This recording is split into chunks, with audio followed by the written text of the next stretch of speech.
ಮಾಧ್ಯಮದಲ್ಲಿಯೂ ಈಗಾಗಲೇ ಬಹಳ ವಿವರವಾಗಿ ವರದಿಯಾಗಿದೆ. ಪಾಕಿಸ್ತಾನ ನಿನ್ನೆ ಅಲ್ಲಿನ DMG ಅವರು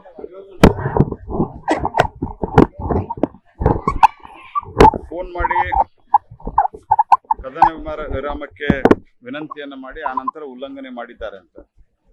ಪಾಕಿಸ್ತಾನದಲ್ಲಿ ಮಿಲಿಟರಿ ಪಡೆ ಚುನಾಯಿತ ಸರ್ಕಾರದ ಮಾತುಗಳೆಲ್ಲ ಅನ್ನುವಂತಹ ವರದಿ ಬಂದಿದ್ದಾವೆ. ಹಾಗಾಗಿ ಅದರ ಬಗ್ಗೆ ಪಾಕಿಸ್ತಾನ ಯಾವತ್ತಲೂ ಸಹಿತ ಡಬಲ್ ಸ್ಟ್ಯಾಂಡರ್ಡು ಮತ್ತು ಭಯೋತ್ಪಾದನೆಯನ್ನ ಅವರು ಪೋಷಿಸ್ತಾನೆ ಇರ್ತಾರೆ ಅನ್ನುವಂಥ ಸಂಗತಿ ಎಲ್ಲರಿಗೂ ಗೊತ್ತಿದೆ.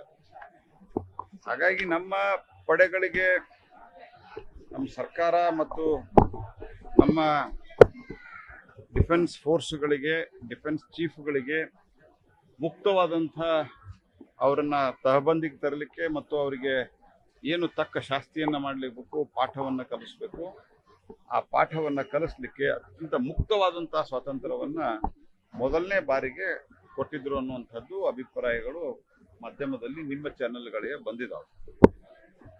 ಮತ್ತು ಮೊದಲನೇ ಬಾರಿಗೆ ಕಳೆದ 35-40 ವರ್ಷದಿಂದ ನಮ್ಮ ದೇಶದೊಳಗೆ ಭಯೋತ್ಪಾದನೆ ನಡ್ಕೊಂಡ ಬಂದಿದೆ. ನಿಮಗೂ ಗೊತ್ತಿದೆ. ವಿಶೇಷವಾಗಿ 80ರ ನಂತರ ದೊಡ್ಡ ಪ್ರಮಾಣದಲ್ಲಿ ಭಯೋತ್ಪಾದನಾ ಚಟುವಟಿಕೆಗಳು ನಮ್ಮ ದೇಶದಲ್ಲಿ ನಡೆದಿದ್ದಾವೆ.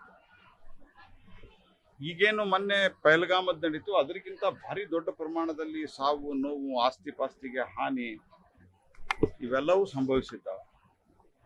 ಆದರೆ ಮೊದಲನೇ ಬಾರಿಗೆ ಈ ದೇಶದಲ್ಲಿ ದೇಶ ಒಂದಾಗಿ, ನಾನು ಇದರ ಪೊಲಿಟಿಕಲ್ ಸ್ಟೇಟ್ಮೆಂಟ್ ಮಾಡ್ತಾ ಇಲ್ಲ, ದೇಶ ಒಂದಾಗಿ ಬಹಳ ದೊಡ್ಡ ಪ್ರಮಾಣದಲ್ಲಿ ನಮ್ಮ ಒಂದು ಸರ್ಕಾರ ಒಂದು ತೀರ್ಮಾನವನ್ನು ತೆಗೆದುಕೊಂಡು ದೊಡ್ಡ ಪ್ರಮಾಣದಲ್ಲಿ ಅತ್ಯಂತ ತೀಕ್ಷ್ಣವಾಗಿ, ಅಷ್ಟೇ ಬಲವಾಗಿ ನಾವು ಪ್ರತಿಕ್ರಿಯೆಯನ್ನು ಕೊಟ್ಟಿವಿ, ಪ್ರತಿಕಾರವನ್ನು ತೆಗೆದುಕೊಂಡಿದ್ದೇವೆ. ಬಹಳ ದೊಡ್ಡ ಪ್ರಮಾಣದಲ್ಲಿ ಟೆರರಿಸ್ಟ್ಗಳು ಸತ್ತಿದ್ದಾರೆ ಅಂತನ್ನುವಂಥದ್ದು ವರದಿನೂ ಆಗಿದೆ. ಮತ್ತು ಪಾಕಿಸ್ತಾನದ ಮೀಡಿಯಾಗಳ ವರದಿ ಆಧಾರದ ಮೇಲೆ ಹೇಳೋದಾದರೆ, ಯಾರು ನಮ್ಮ ಕಂದಹಾರದ ಪ್ರಕರಣದಲ್ಲಿದ್ದಂಥವರು ಅವರು ಹತರಾಗಿದ್ದಾರೆ. ಯಾರು ಭಾರತಕ್ಕೆ ಮೋಸ್ಟ್ ವಾಂಟೆಡ್ ಉಗ್ರರಿದ್ದರು ಅವರ ಫ್ಯಾಮಿಲಿ ಮೆಂಬರ್ಸ್ ಹತರಾಗಿದ್ದಾರೆ. ಅನೇಕ ಟೆರರಿಸ್ಟ್ ಲಾಂಚಿಂಗ್ ಪ್ಯಾಡ್ಗಳು ಮತ್ತು ಟ್ರೈನಿಂಗ್ ಕ್ಯಾಂಪ್ಗಳು ಮತ್ತು ಹೈಡೌಟ್ಸು, ಅಡಗುತಾಣಗಳು ಇವೆಲ್ಲವೂ ಸಹಿತ ಧ್ವಂಸಗೊಳಿಸಲಿಕ್ಕೆ ಇವತ್ತು ಭಾರತದ ಮಿಲಿಟರಿ ಶಕ್ತಿಗಳಿಗೆ ಸಾಧ್ಯವಾಗಿದೆ. ಅಂಥ ಒಂದು ಅಭೂತಪೂರ್ವವಾದಂಥ ತೀರ್ಮಾನವನ್ನು ಭಾರತ ಸರ್ಕಾರ ತೆಗೆದುಕೊಂಡು ಮಿಲಿಟರಿಗಳಿಗೆ, ನಮ್ಮ ಎಲ್ಲ ಡಿಫೆನ್ಸ್ ಫೋರ್ಸ್ಗಳಿಗೆ ಅತ್ಯಂತ ಮುಕ್ತವಾದಂಥ ಅವಕಾಶವನ್ನು ಕೊಟ್ಟಿತ್ತು. ಹಾಗಾಗಿ ಮತ್ತು ಈ ಯುದ್ಧ ವಿರಾಮ ಆರಂಭವಾಗುವುದಕ್ಕಿಂತ ಮುಂಚೆ, ಬಿಫೋರ್ ಯುದ್ಧ ವಿರಾಮದ ಘೋಷಣೆ ಆಗೋಕ್ಕಿಂತ ಮುಂಚೆ ಭಾರತ ಸರ್ಕಾರ ಅತ್ಯಂತ ಕಠಿಣವಾದಂಥ ಒಂದು ನಿಲುವನ್ನು ಪಡೆದುಕೊಂಡಿದೆ, ತೆಗೆದುಕೊಂಡಿದೆ. ಆ ನಿಲುವು ಏನು ಅಂತಂದ್ರೆ, ಭಯೋತ್ಪಾದನೆಯನ್ನು ಯುದ್ಧ ಅಂತ ಪರಿಗಣಿಸ್ತೀವಿ ಅಂತ. ಅಂದರೆ ಇನ್ಮೇಲೆ ಭಯೋತ್ಪಾದನೆ ಆದರೆ ಅದನ್ನು ಯುದ್ಧ ಅಂತ ಪರಿಗಣಿಸಿ ಅದನ್ನು ಟ್ಯಾಕಲ್ ಮಾಡುವಂಥ ತೀರ್ಮಾನವನ್ನು ಕೈಗೊಂಡಿದ್ದೇವೆ. ಹಾಗಾಗಿ ಪಾಕಿಸ್ತಾನ ಇನ್ನು ಮುಂದಾದರೂ ಬುದ್ಧಿ ಕಲಿಬೇಕು ಅಂತ ಹೇಳಿ ನಾವೆಲ್ಲರೂ ಆಸೆ ಪಡೋಣ. ಯಾಕಂದ್ರೆ ಬೈ ನೇಚರ್ ಭಾರತ ಮತ್ತು ಭಾರತೀಯರು ನಾವು ಶಾಂತಿ ಪ್ರಿಯರು. ಯಾವ ಕಾಲದಲ್ಲಿಯೂ ಸಹಿತ ನಾವು ಮತ್ತೊಬ್ಬರ ಮೇಲೆ ದಂಡೆ ತೂಗಿ ಮತ್ತೊಬ್ಬರಿಗೆ ತೊಂದರೆ ಕೊಟ್ಟು ಈ ರೀತಿ ಮಾಡಿದಂಥ ಜನ ಅಲ್ಲ ನಾವು. ಆದರೆ ಯಾವಾಗ ನಮ್ಮ ಮೇಲ್ ಬರ್ತಾರ ಅವತ್ತು ಬಿಡುದಿಲ್ಲ ಅನ್ನೋದು ಈ ಘಟನೆಯಿಂದ ಅತ್ಯಂತ ಸ್ಪಷ್ಟವಾಗಿದೆ. ಹಾಗಾಗಿ ಮುಂದೂ ಕೂಡ ಏನೊಂದು ಅಧಿಕೃತ ನಿಲುವನ್ನು ಭಾರತ ಸರ್ಕಾರ ತೆಗೆದುಕೊಂಡಿದೆ. ಭಯೋತ್ಪಾದನೆಯನ್ನು ಯುದ್ಧ ಅಂತ ಪರಿಗಣಿಸ್ತೀವಿ. ಇನ್ನು ಮುಂದೆ ಯಾವುದೇ ಘಟನೆಗಳು ನಡೆದರೂ ಸಹಿತ ಅದಕ್ಕೆ ಸೂಕ್ತವಾದಂತಹ ಶಾಸ್ತಿ ಪಾಕಿಸ್ತಾನಕ್ಕೆ ಆಗ್ತದೆ ಅನ್ನೋದು ಅವ್ರು ನೆನಪಿದೆ. ಸರ್, ಈ ಕದನ ವಿರಾಮ ಘೋಷಣೆ ನಂತರ ಕೆಲವರು ಬಹಳ ಸಂತೋಷಪಟ್ಟಿದ್ದಾರೆ.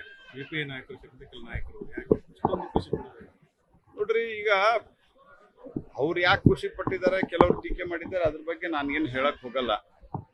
ನಾನು ಹೇಳೋದು, ಭಾರತಕ್ಕೆ ಅದರದೇ ಆದಂಥ ಶಕ್ತಿ ಇದೆ.